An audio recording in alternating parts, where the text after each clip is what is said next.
Pandit Deendayal Education Societies, Sri Sant Sautamali Gramin Mahavidyalaya, Ulumri, Aurangabad, Maharashtra, on the occasion of 75th year independence of India and silver jubilee year of our college, Department of Commerce and hello. Yes, sir. Yes, sir. Okay, sir. Technical work has been finished. Welcome all the guests. Chairman of this valedictory function, Honorable Shamsundar Naik, sir.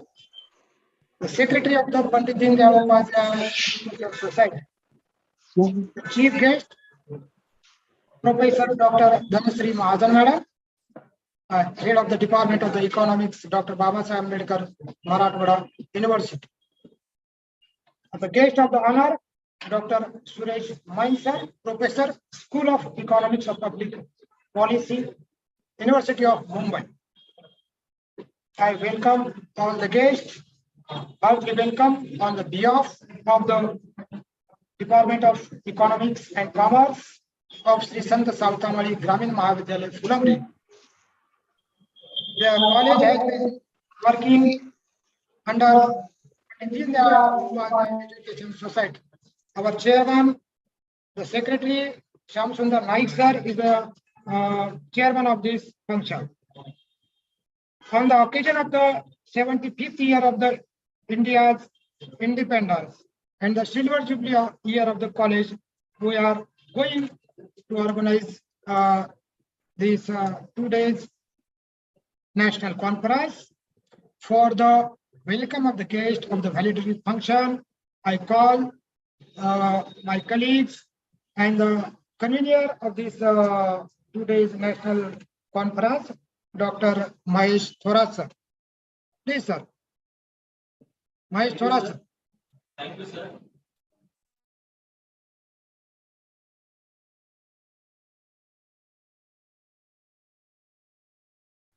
Unmute yourself, Mahesh Thorat, sir. Unmute yourself.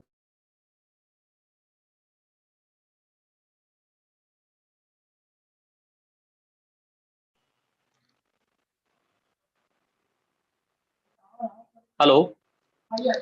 Hello. Audible. Today, now we are going to the last session, means valedictory function of the 2 days e-conference. I am Dr. Mahesh Thorat. It's a great pleasure for me to welcome and introduce our honorable chief guest, chief person, chairpersons. I would like to introduce today's valedictory function chief guest, Professor Dr. Dhanashri Mahajan, Madam. Welcome, Madam. Respected Dhanashri Madam is Professor, Department of Economics, Dr. Babasaheb Ambedkar, Marathwada University, Aurangabad. She did MA Economics, PhD in Economics. I am very happy to that. Madam was awarded gold medal for standing first in MA Economics in 1990. Her specialization is industrial economics, international economics, public economics. Madam has 16-year teaching experience. She has written 8 books. She has organized so many seminars, workshops, and conferences. She has completed 7 minor and major research projects. She has published 28 research papers in national and international level publication. Professor Dhanashri Madam was awarded Teacher Talent Award by Department of Journalism, Dr. Babasaheb Ambedkar, Marathwada University, Aurangabad. I heartily welcome to respected Professor Dhanashri Mahajan, Madam. Next resource chairperson is. Thank you, Madam. I would like to introduce valedictory function second respected chief guest, Dr. Suresh, sir. Welcome, sir, in this program. Dr. Suresh, sir, is a professor of Mumbai School of Economics and Public Finance, University of Mumbai. He did MA, B.Ed, SET, PhD. He also NCC officer rank captain. Sir working at various university bodies and committees. He had 17 years teaching experience. Mine, sir, is a research guide. In his guidance, 2 students awarded PhD and 7 students are going research work. He has published 18 research papers in various national, international level publication. He has delivered 25 lectures as a resource person.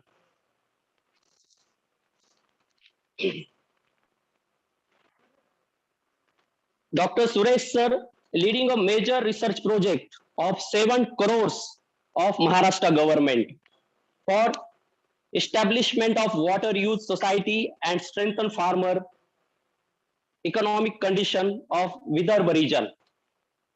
I heartily welcome to Professor Dr. Suresh Mind sir. Thank you, sir. Thank you very much. I would like to introduce today's resource person, Honorable Sri Shamsundar ji Naik sir. Respected Sri Shamsundar Naik sir is currently Secretary of our Pandit Deendayal Education Society, Aurangabad. He has made a great contribution in development of our educational institution. Naik sir is donated most of his land for Devgiri, sugar industry, Pulamri and school also. I once again, I heartily welcome to Honorable Sri Shamsundar ji Naik sir. Thank you so much. I had over the charge of valedictory function to Professor Kalyankar sir. Please, Kalyankar. Thank you, sir. Thank you. Am I audible? Yes, yes, please continue. Yes. Okay. Now I am giving a brief report of this today's national conference for the information of the today's guest and the chairperson of this valedictory function. So we are organized the 2 days national e-conference on the journey of Indian economy after independence. Why we are organized this conference?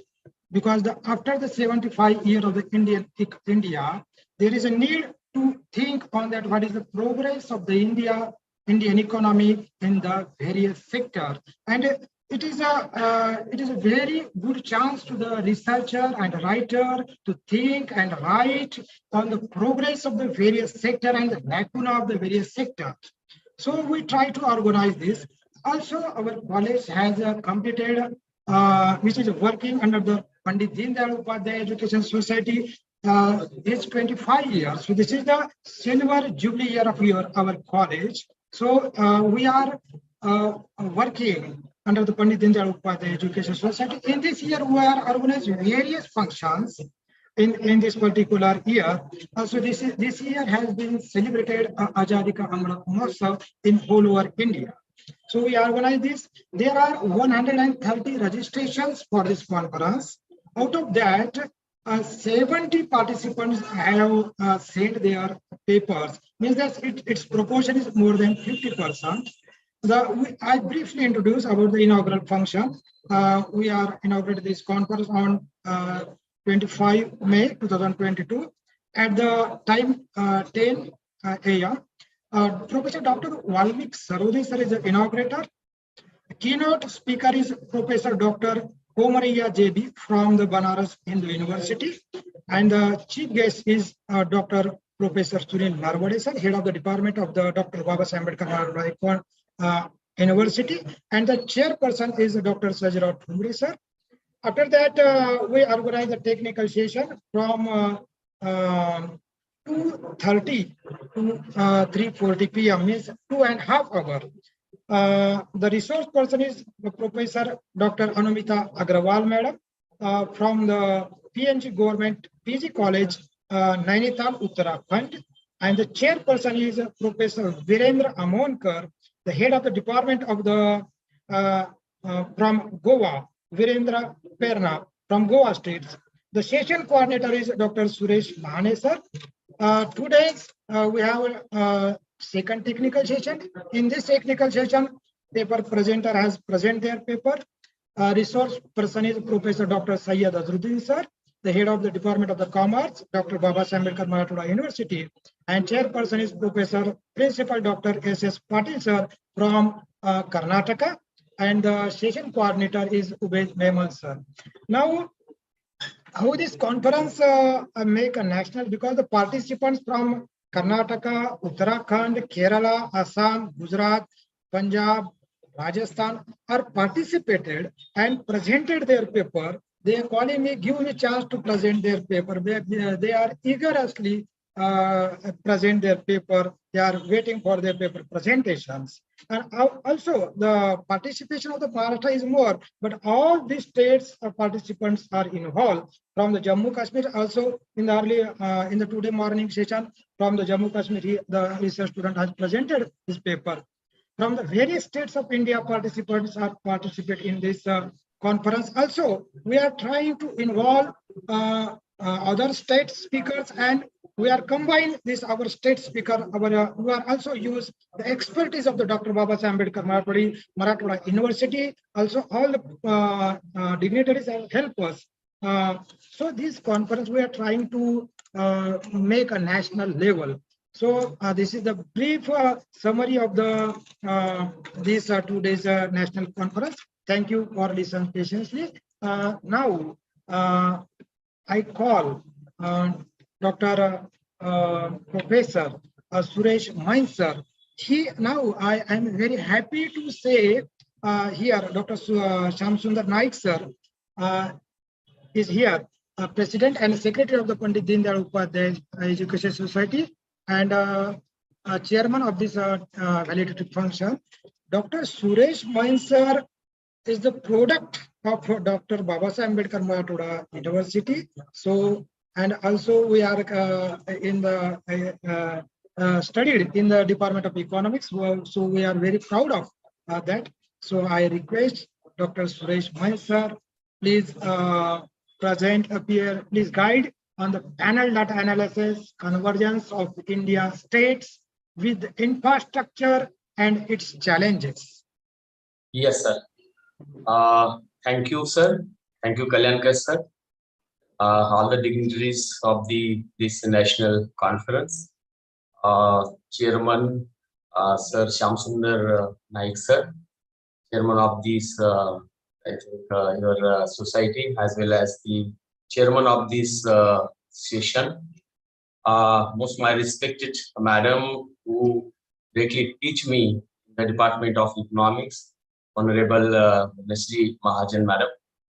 Also, my dear friend, as said by the Professor Dr. Kalyankar sir, was my senior in the department batch. So it's a great pleasure to me, and I would like to express my gratitude towards the college. You invited me for this national e-conference.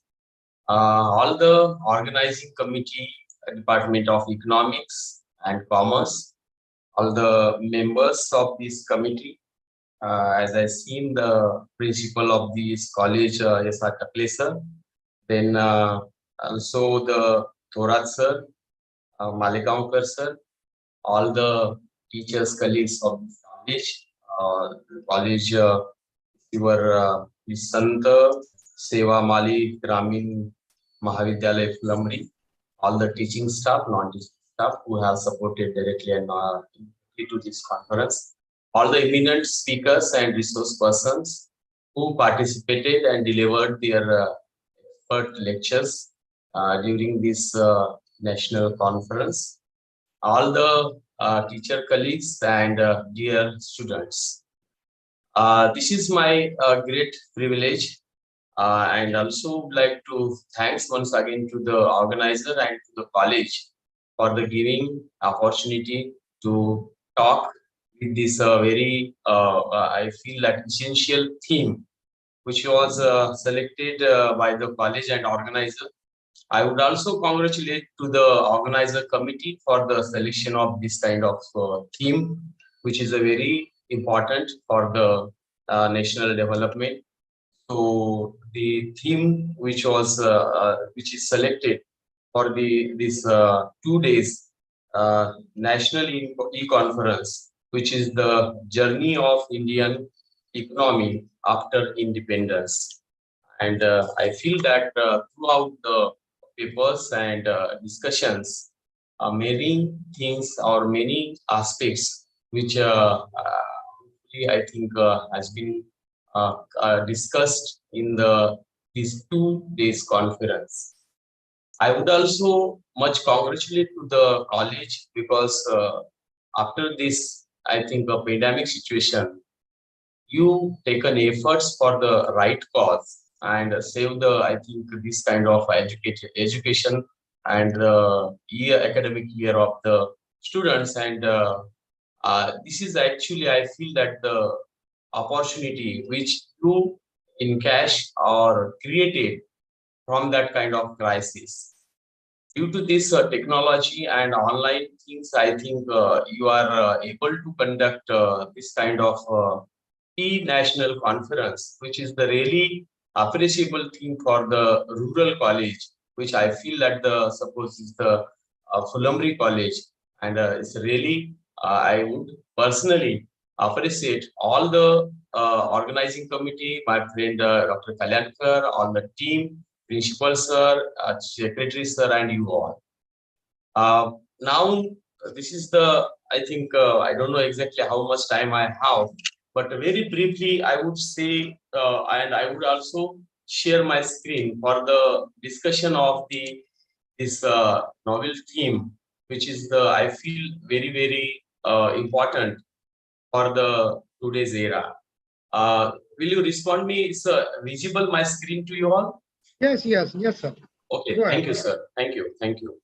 So very briefly, I will not go to the detail, but very briefly, I will try to talk in this valedictory session about the theme, and also I will try to talk briefly about this I think which shown that the panel data analysis conversion of the Indian states with infrastructure and its challenges after the independence. Very briefly, because whatever work, this is the paper which I am going to share with you, actually, which is published in the Springer Journal of the Development of Economics. And I would share very briefly because it's very much concerned with the Indian economy. So very briefly, I would share that the gist of that story and what is the role of infrastructure in the economic development. Whereas we worked actually with the secondary data and for the capturing of that conversion, we have taken the support of some field data also. So that I will just share that all the details. Before that, going to proceed, I would just say about what is the relation of infrastructure with the economic development. If you see the theoretically, which is proved that with the literature, that the infrastructure plays a very vital role in the economic development. Those are the report of the World Development 1994, which is also emphasized on the productivity growth is higher in the countries with and the adequate and the efficient supply of the infrastructural services. Means whereas these infrastructural services are well, that has proved that countries particularly or that area, the growth of that particular states, which is also better. Which the reports that the Global Competitiveness Report 2010-11 also says, or which attracts some the world in the World Economic Forum. Recently, also I think if you recall, as a economics and student of economics, there is also said as a pillar of the competitiveness in the investment of that. There is the infrastructure, which is the very crucial factor for the overall economic development and that activities.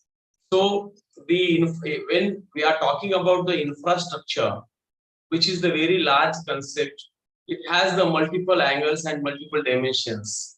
Like it's largely, if you go that the economic infrastructure and social infrastructure are the two main, the sides or pillars of these infrastructural facilities. There is the such as the in the economic infrastructure, that the economic activities like the road, highways, railways, airports, seaports, electricity, telecommunication, water supply and sanitations are the economic infrastructure. As per the literature, social infrastructure also covering like that the schools, I mean socio-economic things like schools, libraries, universities, then hospitals and so on. So when we are talking about the infrastructural facilities, we should look about these both categories of the infrastructure. Broadly, when I start the work for this infrastructural development, I just get the idea from the Human Development Index. I try to incorporate that things and methodology which used for the making of the Human Development Index. With that base, I have selected the few parameters and methodological analysis for the formation of the infra index, which is the support of that physical infrastructural development index and social infrastructural development index. In shortly, I will use this terminology as a PD and CD. Both I have incorporated for the infra index with these given parameters. All these parameters have been incorporated because what I feel when I choose this kind of parameters, they had the different kind of measurement index or measurement methodologies. Like somewhere the length, which is considered with the kilometer, but in the hospital and the per capita base, which are the different. So for that process of the econometric, I have followed with the PCA, principal component analysis, and normalized the values of that all given parameters. And what I received about this PD and for this study, I have selected the 2 years for the all variables 2002-3 and 2009-10 as a cross-sectional data, and just normalize that weightage with the PCA, and then I have did this kind of a methodology with the CD and PD, and what I just get in the making of infra index, that with the different variables and their normalized that matrix, I have used for the understanding of the levels of infrastructure in various states of India. Then further, what I used this formula for this index, which was, as I said, based on the SDI index, and with this I have just classified and determined this index as per this methodology. The details which I used for the determination of infra index. After this, all the technical things, what I get about the state-wise infra index after the independence, which is I think more important, which says and which indicates about this ranking about the physical infrastructure and social infrastructure, as well as we can say that the infra index or overall infrastructural development, which says and which pointed out about the 2002 and 3. These, I think this is the data which I received from the different parameters about the PD, CD and infra index.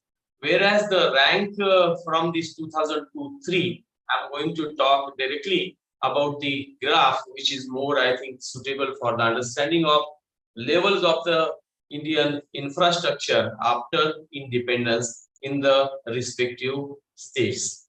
Whereas found that this graph, which is based on the data which I shown in the earlier table, which emphasize about the figures 2002-3 and which the state shown the better scenario about the PD and CD and overall also infra index of the Goa. If you see the graph, you'll get the clearly that ratio, which indicates, as I said in the earlier that table. Also about the CD, there is the very much better position as shown by the Goa. So about the relatively in the PD physical infrastructure in this respective year, Delhi has the better position, which found about these that selected parameters, and it indicates that the better scenario of the Delhi in the physical infrastructural facilities. Later on, if you see about the overall the state ranking in the infra index and PD and CD, which is more important, and it is showing that the different layers about the that results also, which I found the significant, because the Goa and Chandigarh are the better position about the infra index. And if you see the poor states as a poor states after independence or with that respective years, which found about the Jharkhand and also as a bottom states, I have found that Bihar means mostly Bimaru states. If I call that is Bimaru states, which were shown that poor and not a good situation about the infra index in this respective year 2002-3. Similarly, now if you go about another year in the cross-sectional analysis, I have selected the 2009-10, and whereas little that sitting about the that infra index, which I think has been captured in the graph, and whereas shown that the better position of the Chandigarh relatively now Goa, which is little less, and about the overall state-wise that infra index, which says that the Lakshadweep is as a union territory, which because I think we got that the reason of that behind, which was that the area, geographical area and per capita availability of infrastructure, which found the less. So this is the scenario after independence, we can say about the India in the infra index overall. This is the PD and CD about the this all that the years. This is the combined figure which drawn for the looking of infra index, and so both year is comparatively that the ranking which has given in this graph, which is much important. So if you look from the right to left, I think the bottom states like the Jharkhand, Meghalaya, Uttar Pradesh that has the below ranking, and relatively Goa, Delhi, Chandigarh, Pondicherry, and Kerala. All these states are in the very good position about the infra index. When we are talking about the story of development of India, infrastructure as emphasized as a key factor, it should be considered as a key driver for the economic development. What was the idea behind this reading of the conversion, which we try to just take the support from the neoclassical economics like the Solo model and economic growth, which was just establish the relationship between the decreasing returns of the capital and that which considered as a supportive theoretical base for this work. Later on also we considered the work which has done by the Barrow and Salaha about the conversion, which tend to the grow faster, some they consider of the open economy. So all these base, I am not going to details about this literature, but we considered for the work of my paper. Then scope for the study, which we found like that the disparity among the Indian states and union territories in the terms of availability of infrastructure, which was considered, and this conversion rate to achieve the steady state equilibrium among the Indian states, which also considered as a scope for the study. Role of infrastructure in growth and development, which is the notable.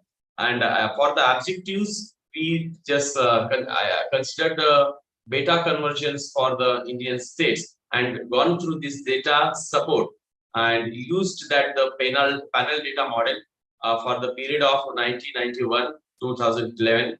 These are the variables again considered for the capturing of the conversion, and these are the parameters which we considered growth rate, log growth rate, initial level of the GDP infra index, population growth rate, and so on. I think I have less time, so I will go fast little bit. These are the variables that are constructed for the considered for the finding of the conversion and its outcome for the study. We were used for the GMM model for the capturing the conditions of the result, and also we gone through the fixed effect model, whereas I see the significant level of the coefficient, and also statistics also shown the significance between the significant relationship between the growth, infrastructural growth, and infrastructural facilities and economic growth, which that the results indicates about the generalized method of movement, and whereas this given the sample which considered for this result, like that overall from the 1567 from the MMRD region of Mumbai, and also cross-sectional data, cross-sectional includes around 27. These are the details which are we used for this GMM model, and what we received about this result, I think it's the letters. Okay. Yeah, results indicates that the remarkable relationship between the growth and economic growth and infrastructure. It has been observed that the growth of the urban infrastructure does not match with the growth of urban population. Some which is the facts which we capture from this work, which are as a challenges of urban infrastructure, like still the metropolitan cities of Mumbai or other also surviving or suffering for that drinking water supply, public transport, sewerage, and the solid waste management is much lower than the desired. Means as per the requirement still, which is not maintained or raised in the metropolitan city also. No city has fully covered for the water supplies. Again, it's a case study of MMR region. Only 70% from that 1527 sample, we captured about the households are served by the pipe water in the MMR region. This is the outcome of this paper. Also, it indicates the only 65 and 423 class as a first cities have the formula city bus service in the 2012. These are the results indicates. Overall, I'm not going to read all the results, but it indicates that the migration has created few overburden on the urban areas, and it indicates the poor facilities in urban area, which can be adopted as a challenge for the by the policymakers, and it should be tackled with the proper policy. What are the I feel that at the end part, major infrastructural bottlenecks happen in our country in this regards, or for the development of infrastructural facilities. There has given the time to time financial allocations, land acquisition are the challenging factor. Environmental and poor pre-constructed plannings are the missing part or major bottlenecks in Indian development process. Recently, government of India trying to create few kind of initiatives for the building the infrastructure. I would just refer this Niti Aayog policy, which is initiated by the Minister of Finance and Corporate, that Srimati Nirmala Sitharaman, and she launches that the asset monetization pipeline of central ministries of public sector, and entitled the National Monetization Pipeline. Specifically, this that's the NMP, which which given the priority for the infrastructural buildings in country, based on the philosophy of creation through the monetization, and it aimed at the tapping private sector investment for the new infrastructure creation. This NMP has given the more emphasis on the necessary for the creating employment opportunities, thereby the enable that high economic growth, and also stimulates that integrity the rural and semi-urban areas for the overall public welfare. This NMP, we don't know how will be work much for this kind of infrastructural building, but we can refer that the Niti Aayog document, which says that the indicative volume for the monetization pipeline up to the 2025, and it even has the or estimated this kind of creation of the asset through this the NMP policy.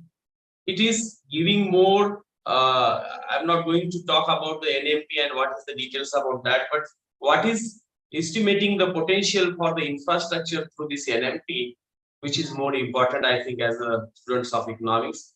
These are the things which are going to more focus through the NMP and that asset, which given that the classification for the development of infrastructural facilities, which is around the 6 lakh crore budget, which is estimated for the corresponding to 83% of the aggregate pipeline value. And these are the top sectors which selected for the development. That's our roads, that railways, power, oil, gas, and telecommunication.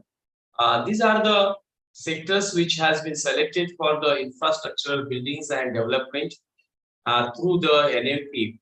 But if it will be the dedicatedly work for the this infrastructural development, then we can say that the process of the development can be take place with the faster rate. So these are the initiatives which has been taken by the central government. At the end, I would just say that what is the use of this fixed or GMM model, and the both model, which concluding that the convergence across in the India or states is beta convergence, which says that the significant relationship with the infrastructural facilities, and also the poor states which will tend to the steady state will require more time to the achieve this the equilibrium or that the equal development. There is the existence of the disparity and the growth infrastructure index among the states and union territories, which shown about the BIMARO states is the poor.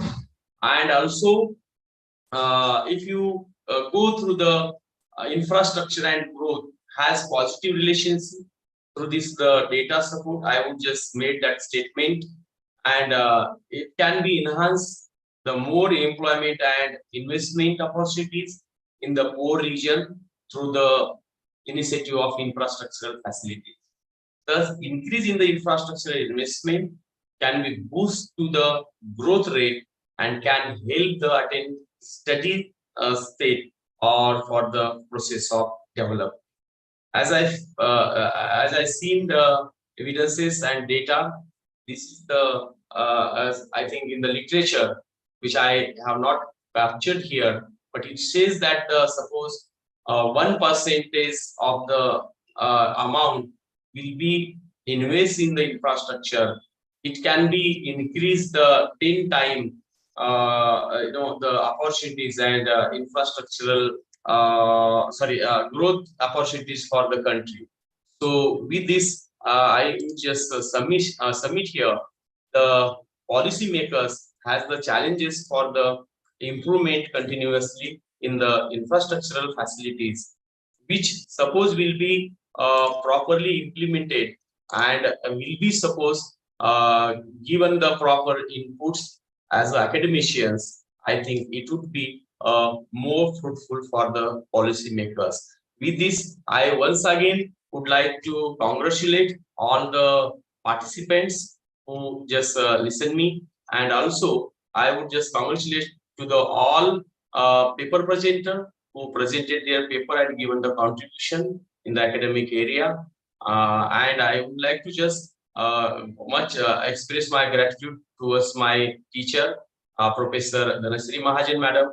And I think with this, once again, I'm thankful to the organizer for giving this opportunity to just contribute and share my few views. Thank you very much, one and all. Thank you, Professor Main sir. We are very happy to listen and see the presentations about the infrastructure. Now the government of India, especially central government, has focusing on the infrastructure development, road, railways, and near about the boundaries of the our country. So the neighboring countries are worried about this development of the India.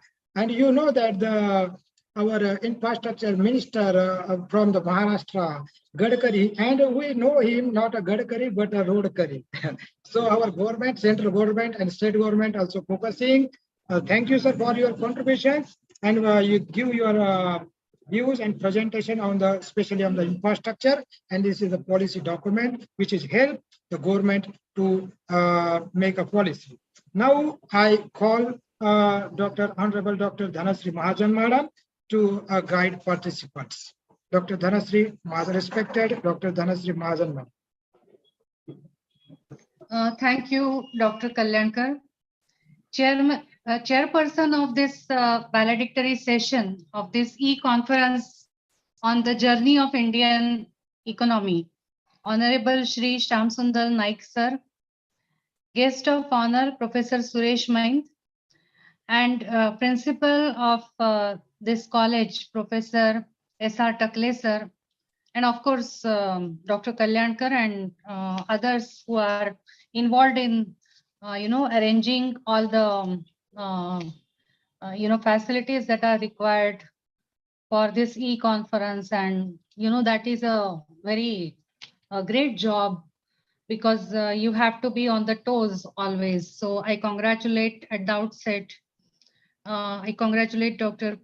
Panduranga Kalyankar and all the others who have been actively, participating in the organization of this e-conference. And I'm really very glad to know that this e-conference has been successful, as I have come to know from what Dr. Kalyankar just presented at the outset of the valedictory session, which was his report on the, conference. So, many participants from other states are also there. So this is something that I came to know just now, and that is the power of technology actually, because I remember that there is one if you go on the internet and find out Steve Jobs speech, which is titled as "Stay Hungry, Stay Foolish." And he was not a college graduate at all, but he was a college dropout. And but it is not the formal education that matters. It is the skills that matter, because that is what we learn from these great business builders who simply rose like phoenix. And therefore what we need is a total change in our approach and attitude in this journey of the Indian economy. So, I'm going to focus upon the development models that India has experimented over the last 75 years. And while we are on the threshold of the Amrit Kalam after 75 years, what do we expect for the economy, in terms of its performance? The theme mentions journey of the Indian economy. So when there is journey, then there has to be somebody at the steering who would steer the journey. And who is supposed to be the, at the steering wheel of the Indian economy? It is, of course, we of course, think that it is the government of India, because we are a sovereign country, sovereign nation. And so it has to be the government which is to be at the steering wheel of the economy. So, but then, during the journey of, almost 75 years after independence, this steering wheel has been, in the hands of the government for some time. Then it is in the hands of entirely the government sometimes. It is in the hands of what we can say, sometimes it is in the hands of the international institutions like, or the Bretton Woods institutions like IMF and World Bank. And sometimes it is steered by social democracy. So this is what I want to emphasize upon, and my entire, deliberation will be, around these points. So whether it is India's economy or any economy for that matter, there are three questions that come in the forefront. Number one is what to produce. Second question is what. First question is what to produce. Second question is how to produce, and the third question is, of course, how much to produce. So the quantity that is to be produced. Okay. So what is to be produced and how that thing which is to be produced is to be produced. That is the choice of technique. What technology we are going to use. So we have heard about, labor intensive technology and capital intensive technology. And now, we say that it is intellectual property intensive technology that we believe very much in. So just now, Dr. Maind also said that it is because of this facility of internet and this connectivity, this connectivity and this facility that has enabled us to, come together, join here on one e-platform and be a part of, the entire deliberations, which are, very, very much, focused upon a very important issue, that is of the journey. The journey has, whether the journey has been smooth, the journey has been, not so smooth, or whether it has been very difficult journey. That is something. Or and then the pace at which we are, going. The economy is going ahead at which pace? What is the pace of, our economy? This journey of our economy, Indian economy. So who is behind the steering wheel?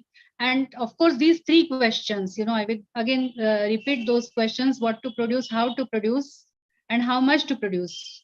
Now, when we say that these three questions need to be addressed by any economy for that matter, then that economy has to have some plan. And therefore, we have actually we had correctly estimated the importance of planning. Because without planning, there cannot be anything.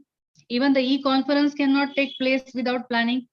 So the development process of an economy, let us come to the development aspect. Of course, when we say journey, it is not just the economic aspect, but there is a political aspect also which is involved. Because it is political economy.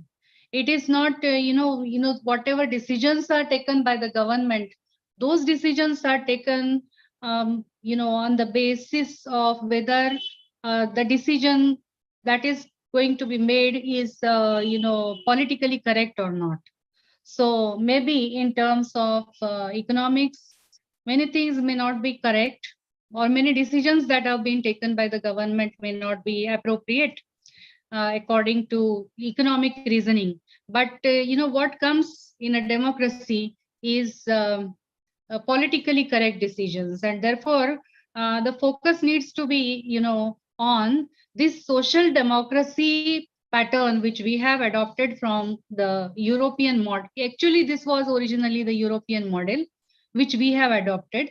And now this social democracy actually plays a very vital role when it comes to government spending, especially. So just today, I came to know that public debt as percent of GDP has actually, it was somewhere near 65%, or I think that was a target which the Finance Commission, 13th Finance Commission had given for the government of India. But now we see that, the level of debt has, increased up to 100% of our GDP. So, which is quite an alarming, what we can say, alarming kind of a situation, which needs to be dealt with, of course, by the government. And then there are many opportunity costs while taking any decision for that matter. Like, if we decide to participate and devote our time for this e-conference and participation in this conference, then of course we miss out on other opportunities maybe. And so every time we make a decision, whether it is the government taking decision on behalf of the public, or whether it is an individual taking decision for himself or herself, there is an opportunity cost very much involved. So today what I'm going to do is, of course, I have come to know from what Dr. Kalyankar said, that, very many aspects have been covered. But I suppose what has not been covered is, the alternative strategies that are available that were available from time to time for our policy makers, let us say. So what were the opportunities that we lost? So what is the opportunity cost of every development model which we selected from time to time? For example, when we became independent, we immediately closed the doors of our economy. That was our reaction to what had happened earlier, that was prior to independence. So, one author, I don't remember right now, but one author has said that, prior to independence, India was the most open economy in the world. Of course, we were under the British rule, and the British Empire was using our resources, particularly the raw material resources, for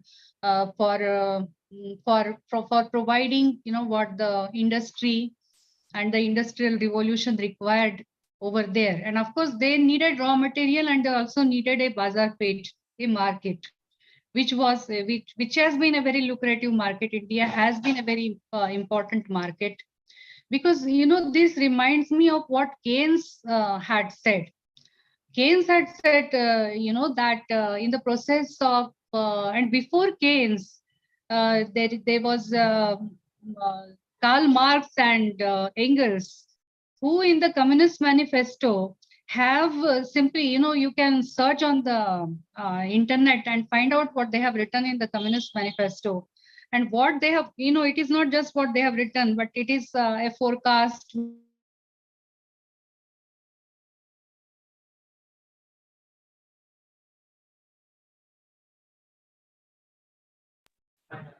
Hello.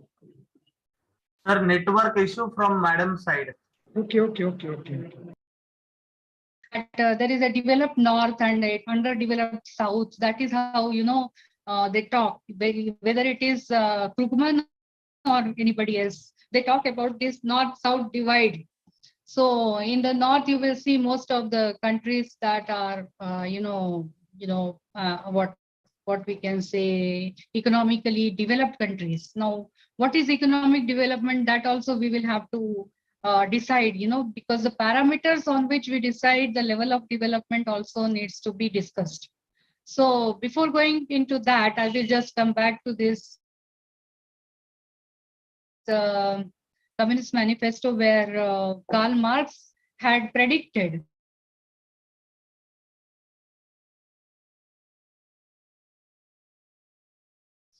Marx and Engels both, they investors in these developed countries, place outside their economies, because their economies will get saturated, because industrial production is large production production.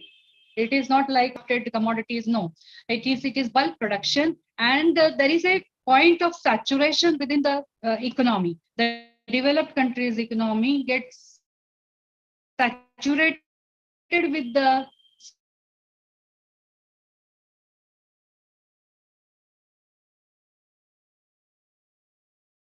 supply of commodities and limit ourselves to commodities.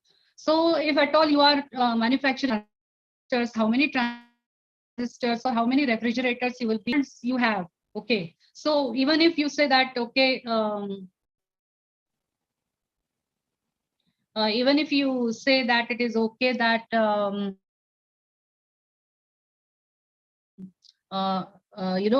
countries are having these priorities.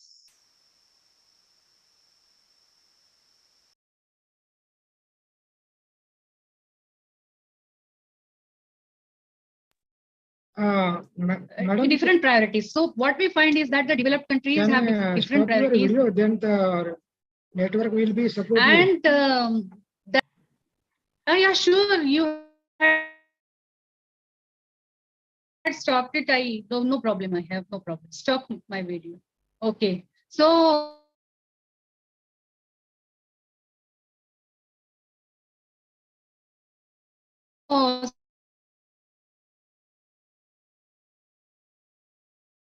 speaking to an individual got used to it since the corona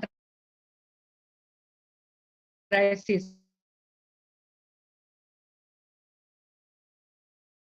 Anyway, it seems manifesto and the prediction made by Karl Marx and Engels that the industrialized country is saturated with products, and there will be a flood of products.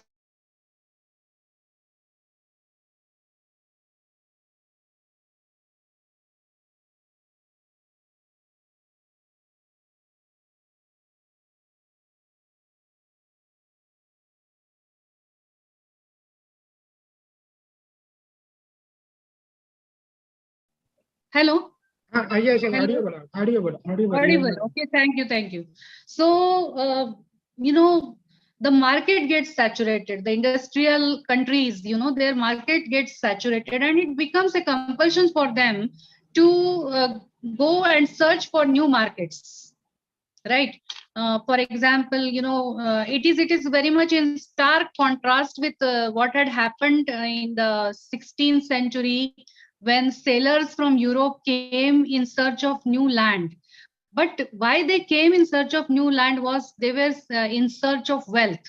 And what was wealth that time? It was gold and silver. And they had heard that a lot of silver and that there's a lot of gold. And that is what it attracted these sailors to find this new land India. And while India was so, there were sponsored many sailors who went in search of India and found America first, and then later on they found India. And so, the purpose for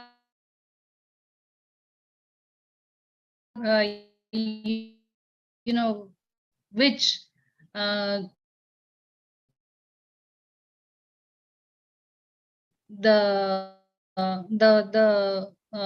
British came to India was because in terms of the diversity of climate, in terms of the rich cultural handcrafted and handmade things, which were, so that was a labor intensive technology which was being used in our country prior to independence. But it became a compulsion for us. It became a compulsion for us to move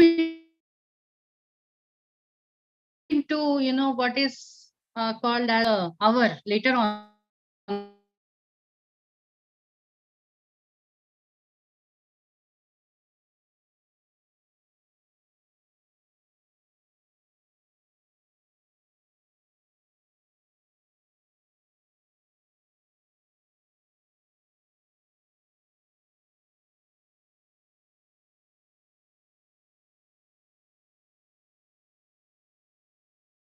we became independent. And in response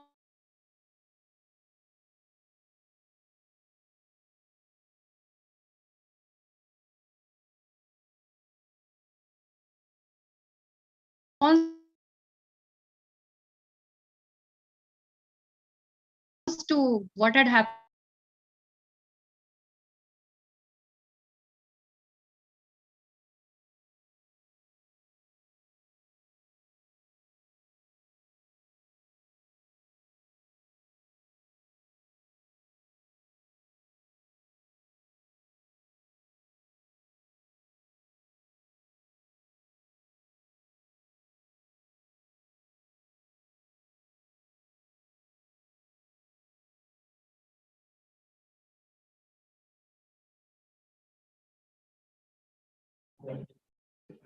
Madam, you are not audible. Hello. Sir, there is a network issue from her side, madam. Okay. We will wait for 2 to 3 minutes. Then we are.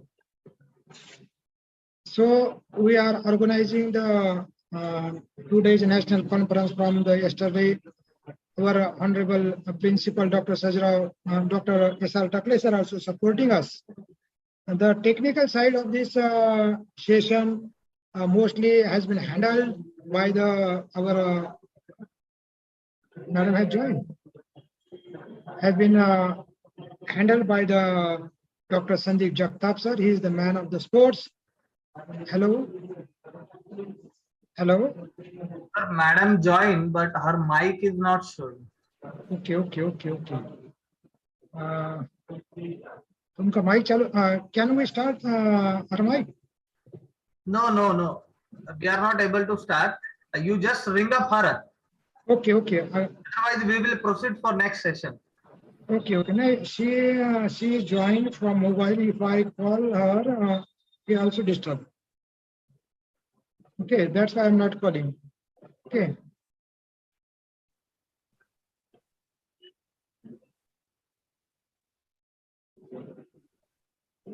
Hello. Hello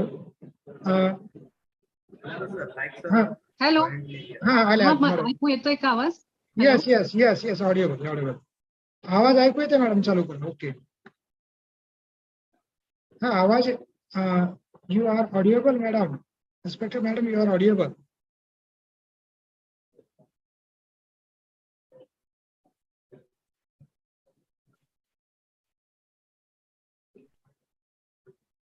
Hello.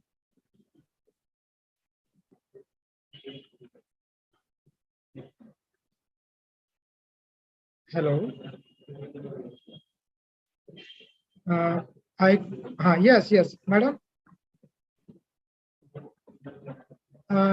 Unmute yourself. Hello. Yes. Okay. Yes. So I suppose I'm audible. Yes. Yes. Okay, that these industrialized countries will need, some other country where they can take their capital and nest everywhere. Okay, in the underdeveloped countries where industrialization has not made any progress. So, this is what post the industrial revolution in Europe. So actually their prediction has come true because we find that we have a lot of foreign exchange reserves, okay, as compared to what we had in 1991 prior to, opening up of our economy. So now we have billions of dollars have come in. That is because of our open door policy, which we adopted after 1991, the LPG policy. So the liberalization, privatization, globalization policy, we have adopted that. But, while we steer our economy, we have to also decide where to accelerate the speed and where reforms maybe. So here, the government comes in focus because that decides its policies. So I would not just say economic policies, but all public policies that is a concoction made by the government. So, so who is steering very much matters. And what is the speed at which the journey is taking place also matters.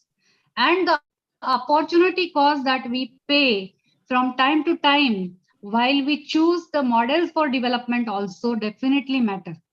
So, there are from time to time we adopted various models, like a closed door policy was there immediately after independence. And what we wanted was that we should avoid imports, as Professor Azharuddin in the earlier session talked about this, that we should export more and import less and less. But how that is possible when our economy is dependent on crude oil? And so there has to be, some shift, and that shift can come out of innovation only. So what is the key to progress of any economy? That is also one important question, because then if you are riding a you are going by a jet plane, of course you cannot, if you are traveling through a bullock cart, then you will not be able to compete, right? So the alternative models that were available but were not adopted by our economy, by our politicians, let us say, because it is not the economists who decide what is going to be adopted. Of course, they suggest, and their opinion and their research definitely matters. But ultimately, the decision is taken by the politicians who are not necessarily economists. So by accident, they can be economists, like our finance minister is an economist today, and the ex-prime minister, Dr. Manmohan Singh, was an economist. But it is not a qualification to become a prime minister or a finance minister. But of course, there are economists who give them advice regarding what should be done in the future and all that. So every time there are priorities, and choice has to be made. You have to make a choice,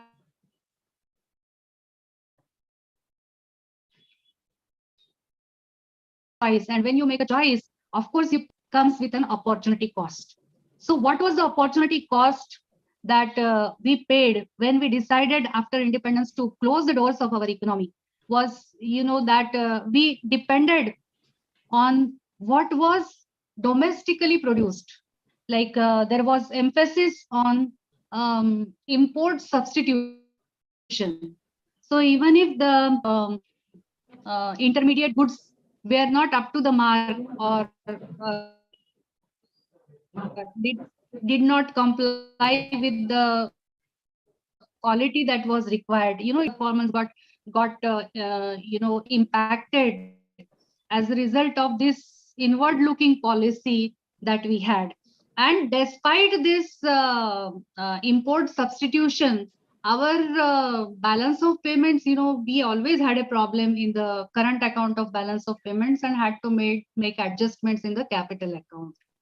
So if there is a deficit in the current account, a matching surplus is created on the capital account. And how this surplus is created?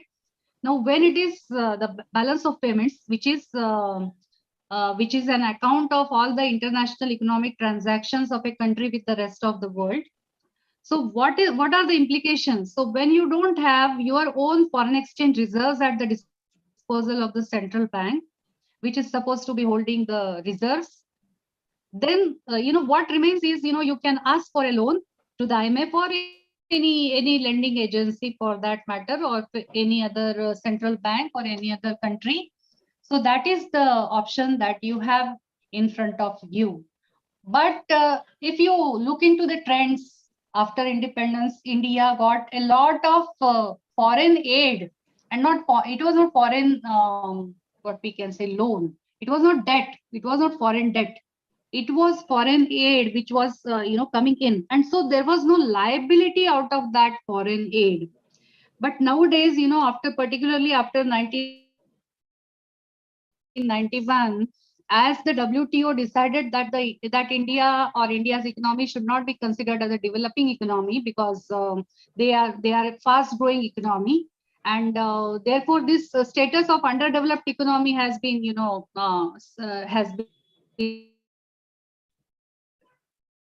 swept under the carpet. And now we have to introspect and ask ourselves whether we really are a developed country or not.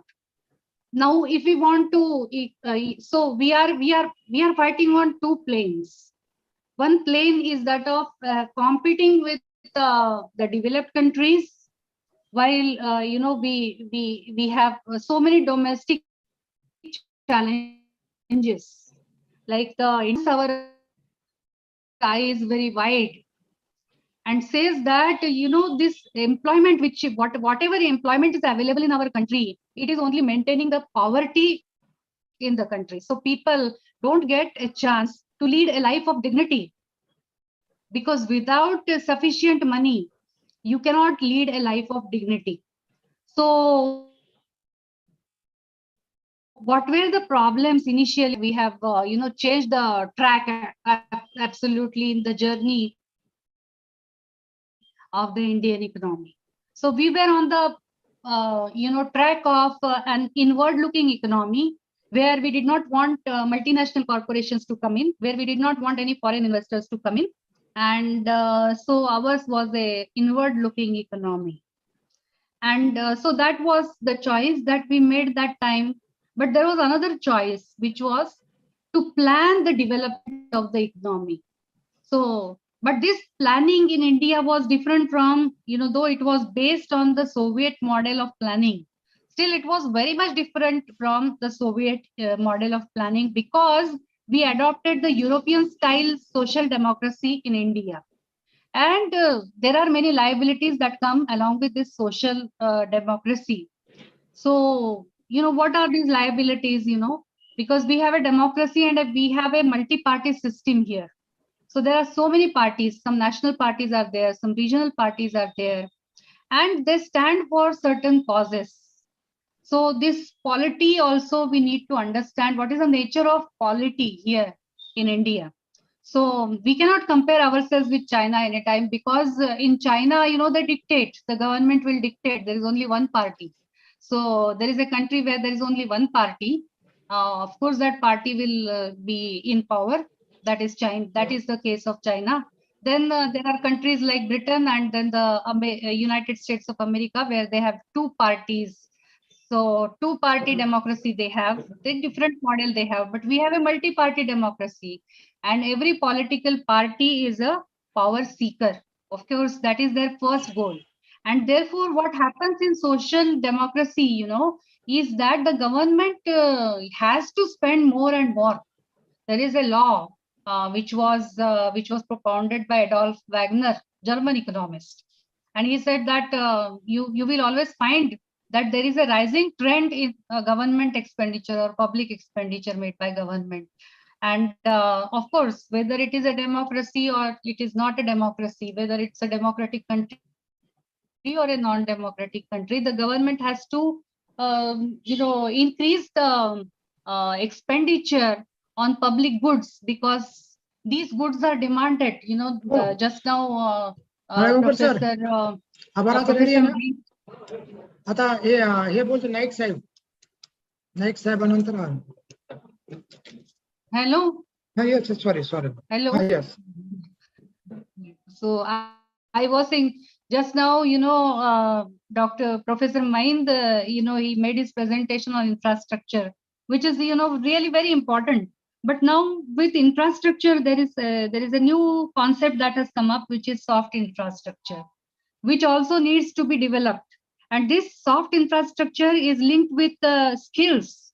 So whether we are imparting skills to people or whether we are maintaining their poverty levels by providing employment in which they get only sustainable, what we can say, just enough wages to sustain and come for work the next day. The Marxian theory, if you go through it, then it will reveal all these strategies that are adopted by the industrialists particularly. But here we will find in India's economy, in the journey of Indian economy, we have two segments, two different worlds. So there is one rural India and then there is one urban India. Then as Dr. Maind has rightly pointed out, there are gaps in infrastructure. From one state to another state, we will find that there are gaps in infrastructure. Now, why this has happened, there are so many facets to this question, or the answer to this question. And so I will not go into that because I can make out from what Dr. Kalyankar was saying just now. He was talking about vote of thanks. So I think I should be winding up my discussion, but let No, madam, you proceed. me just focus on 2 points only and then I will conclude. Is that okay, Dr. Kalyankar? Hello. Is that okay? How much time I have? 5 minutes? Yes, you can proceed.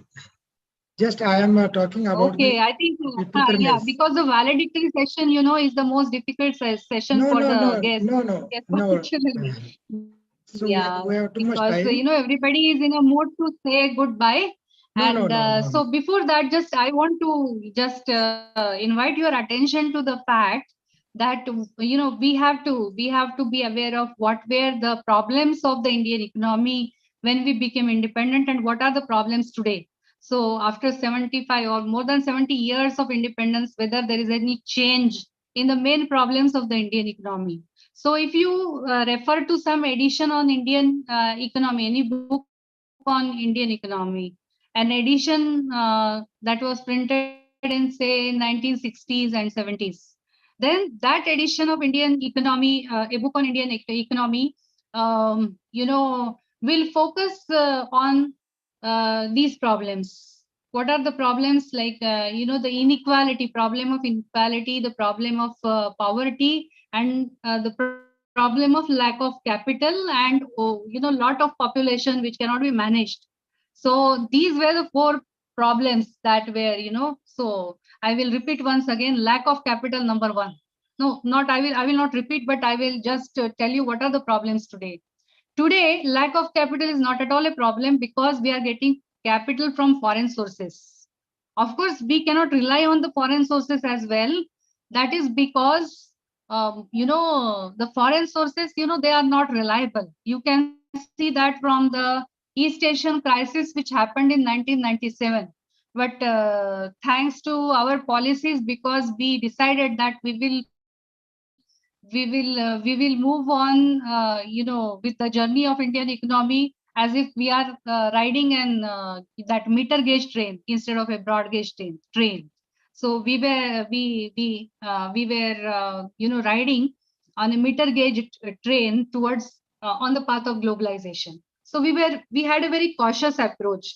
But whatever approach that was, in 1991, we chose a different model altogether where we started welcoming foreign capital, and therefore lack of capital is no more a problem with our economy.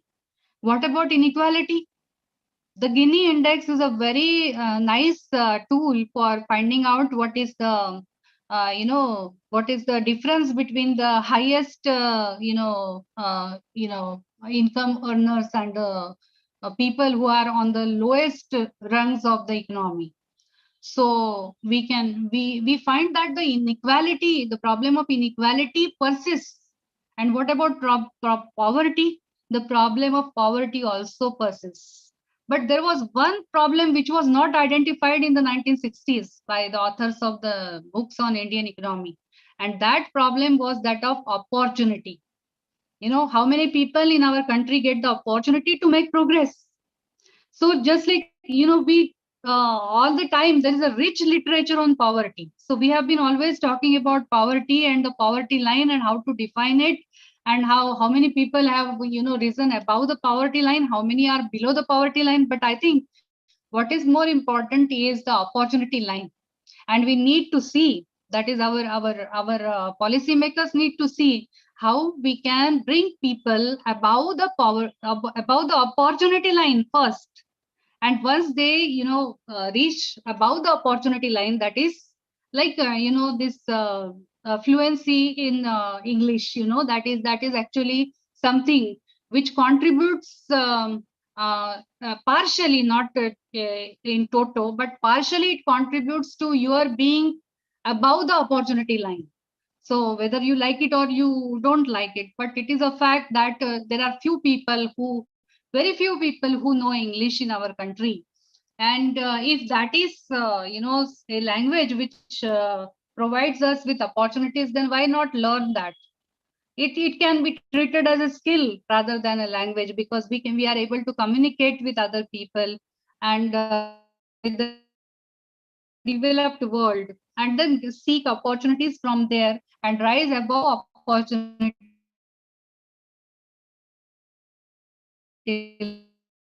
line.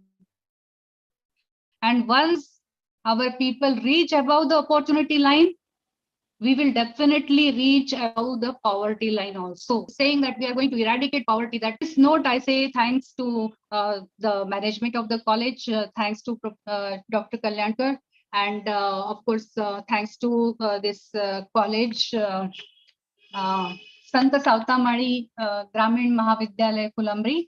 And of course, I am very much thankful to the principal of this college, Takle sir, for giving me this opportunity of presenting my views on India's journey, how it has been, whether it has been bumpy, it has been smooth, it is up to you to decide. But yes, I'm very much thankful to Shri Shamsundar Naik ji, and of course, all of those who were engaged in organizing this conference. Okay, thank you very much, Dr. Dhanashri, Honorable Dr. Dhanashri Mahajan, Madam. Yes. It was a great pleasure. Thank you once again, and hope that just a minute, Kalyankar sir, just 1 minute. I hope that the opportunity line. Thank you. Thank you, Honorable Dr. Dhanashri Mahajan, Madam, who has talked about the growth models. She has focused a very key point, which is important for the whole development, and which is important for the policy making. And she has also give a new idea about the opportunity line. Our Honorable Honorable President Harubhau Bagde Nana also supporting us to organize such conferences, workshops. Here is a I very welcome Dr. Shamsundar Naik sir. This is a very golden opportunity us to listen him, because he is a man of infrastructure, because his work to build affordable houses in the Aurangabad city. He is also worked to construct dams, and he is also focusing on the irrigation, the focus the government to develop the irrigation facility in the backward Marathwada region. I call Honorable Shamsundar Naik for the presidential remark of this valedictory section. Naik sir.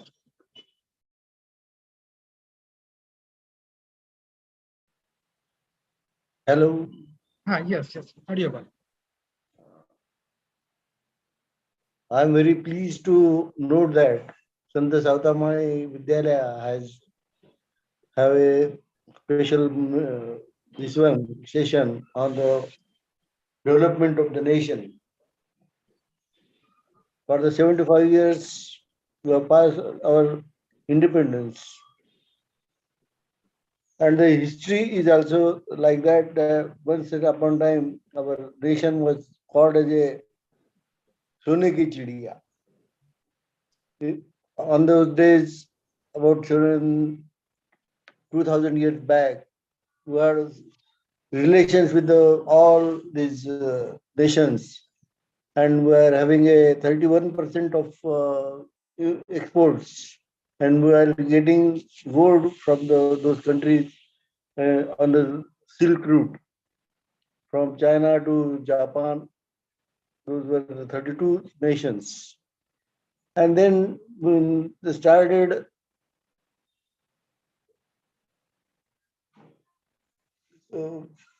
for two things. There were Muslim integration, then this one, and those people were having two different aspects, not the development of the nation, but they were taking our own some things required for them from our nation. But after 1947 independence, 75 years were passed. We given Nehruji given things for the development of industrialization as well as some part of irrigation also. I will not go in the details of the things, but after 1990, there is a change in the direction of our planning and development of the nation. And we are more not only a nation, but we have to be interdependent on the others in the world. And so the economic situation has been complicated and complications are there. So we have to come out with all this. And as Dhanashri madam has told, we have to face the problems of poverty, opportunity, and all the things. And also the mates are for the infrastructure. He has differentially said that in industrial infrastructure as well as the social infrastructure. We are going with the infrastructure, but not with the social infrastructure as well, because infrastructure was a part of the social infrastructure, but there was no deviation from the two things. I will point out the one thing. In 1972 or before that, we were having agricultural produce and food grains from outside the nation.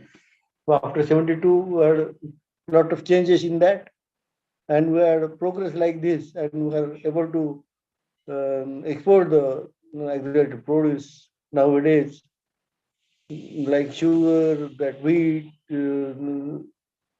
rice, everything we are giving. But we have to import also something. Our dependence on this oil is tremendous in that fashion. And we are trying to reduce that way by giving some alternative from ethanol and other things. We have to find out our own things. And self-development model is a good model that is always there. But we have to get the technology from the outside the nations and other things. And as Dhanashri madam said about the opportunity, there is a lot of opportunities are there. But we have to catch them at the right time, at the right schedule. Because we are moving fast in the development of every sector, from automobile to everything. Then we have to have enough labor for the development of this. So skill development is the requirement, and our education society and educational procedure has to be changed from the only studying on this school rooms to the foundation level, and come to and give the opportunity to the every learned person who is learned up to 10th or 12th even, so that everybody will be having some capital or some money to be happy, as said by the Dhanashri madam. So we are on the track, and we are going to be a third greatest economy within 10 years, and we are planning for that. And there is no confusion about the things. We have planned for so many things, and within the 10 years, we are improving our relations with the international levels and having give and take policies. We are taking capital and things from the other nations, and we are So there is no worth of capital, and we have to take this opportunity and go ahead with this one. As far as social infrastructure is there, has to be developed. As far as Maharashtra, with this 2 years, we have increased our agricultural produce by 27%. But till then, also our pharmacists are not happy.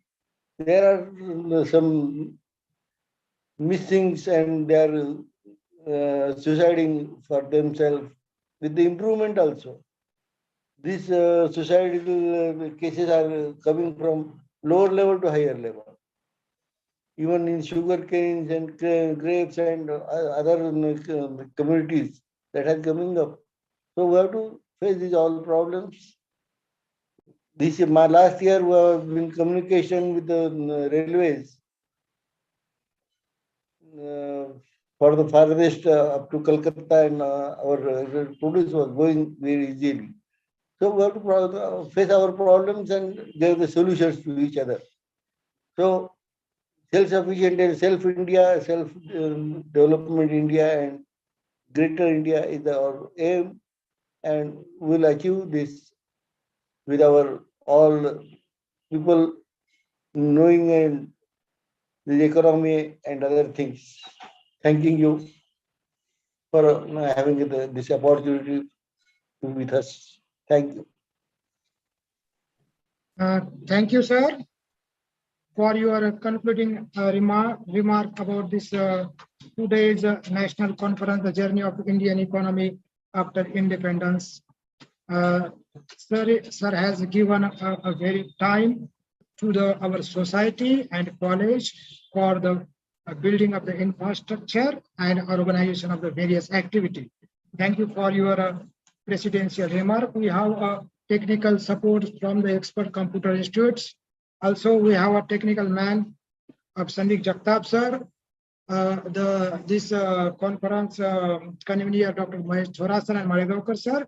Now this is the time of the vote of the thanks. I call Malegaonkar sir for the vote of the thanks.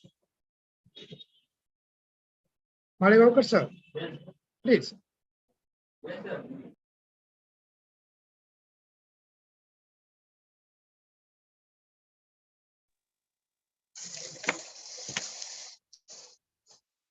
Video पण चालू करा माझा.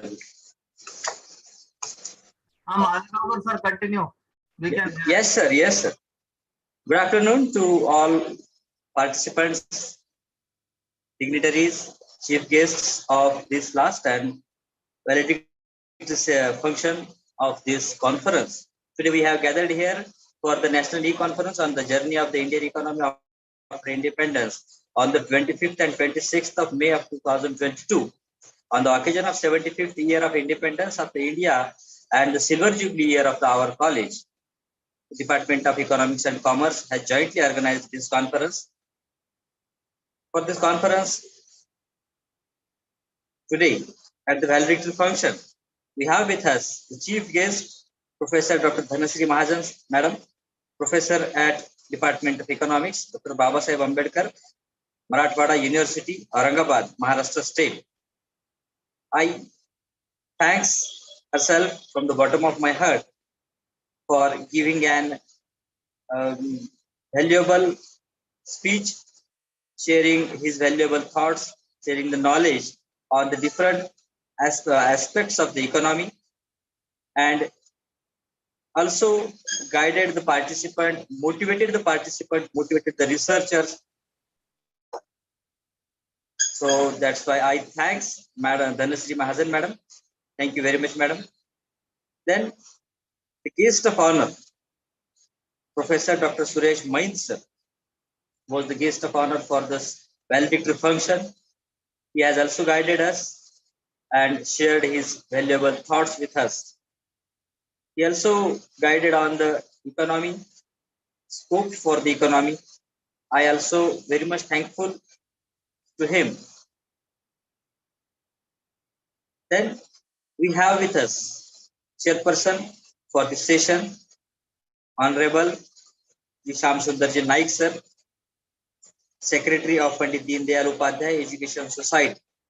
He also give an presidential speech to conclude all the speeches of the guest and guest of the honor.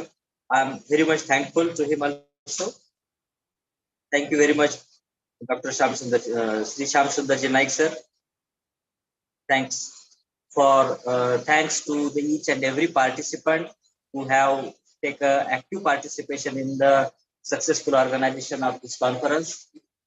Thank you for the Thanks for the inaugurator, keynote speaker, chief guest, and each and every person from the first day of this conference. Inaugurator Dr. W.K. Sarojya sir, keynote speaker Dr. Komariya Jariba, chief guest Dr. Sunil Narode sir, chairperson of the first introductory inaugural function Dr. Sajara Thomri sir, our introductory speech given by the Dr. Subhash Takle sir, who always stood and support us. Of the first technical sessions, resource person Dr. Amita Agrawal madam, and the chairperson of the first technical session, Virendra Ramonkar sir. And at the morning today, the first second technical session, resource person Dr. Professor Syed Azharuddin sir also guided us. The chairperson Dr. S.S. Patil sir. I am also very much thankful, sir. Thankful to all of the chief guest and the resource person, keynote speaker, inaugurator, chairperson, for giving us your valuable time, sharing your valuable thoughts with us. I'm very much thankful to them. I am also thankful all our friends, the professor, associate professor, assistant professor working in different colleges who have support us for research papers and for actively for participating. They have shared our conference details with their friends, with their students also. So that's without their efforts, without their support, this conference cannot be got the success. Only because of our friends and professors, we have got this. We have the successful conference, and at that last, I'm also thankful to our professor and vice principal Dr. Kalyankar sir, and for giving an technical support. Our friend, our colleague, Dr. Sandeep Jagtap sir also supported us for lots of time for the certificates, for the Zoom, and also my friend Dr. Mahesh Thorat sir. He has also actively taking all the responsibility on his shoulder. And our friend who have provided us the broadband service and all also More sir and Pawar sir. I'm also thankful to him and all the participants, all the researchers. I'm also thankful to all of them. So the next charge of this virtual stage, I hand over the charge to Dr. Pandit. Thank you very much, all dignitaries and all the participants. Participants are requested to submit their feedback. Feedback link has been sent on the chat box. Please fill the feedback form, and your certificate of the participation will be sent on the email after submission of the feedback form.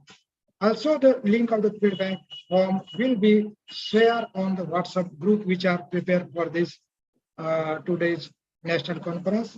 I am very thankful the dignitaries who have give us their important time, lot of time. So on the permission of the chairperson, Honorable Dr. Shamsundar Naik sir, we stop here the 2 days national conference, the valedictory function of the 2 days national conference. Okay, sir. Naik sir, okay. We will stop. Fine. Okay, thank you, sir. Congratulations all the convener for successfully completed this national e-conference. Naik sir has given too much time because he is in traveling, he is very busy. But after some time he reach, I think that Pune, and then from Pune he is speaking. Participant, you can unmute yourself and you can give your remark, commendable remark. Yes, yes, yes, yes. चलो, congratulations, Dr. Mahesh Thorat sir, Dr. Nitin Malegaonkar sir. Your video is off, sir. Your video. Start your video. Sandeep sir. Holiday sir. I will not start my video. Okay, I okay, my okay. comments to all the three conveners of this national e-conference. Yes, yes, yes.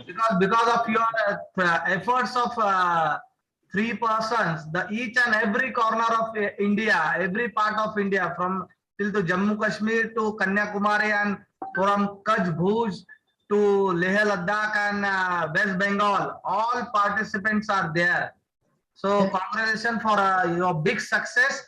And participant, the link has been sent. You fill the form, you will get the certificate within 5 minutes on your email. If you have any problem about certificate, if you are not getting the certificate, so you can contact the convener, Professor Dr. Pandurang Kalyankar sir, Dr. Mahesh Thorat sir, and Dr. Nitin Malegaonkar sir. They will give you personal on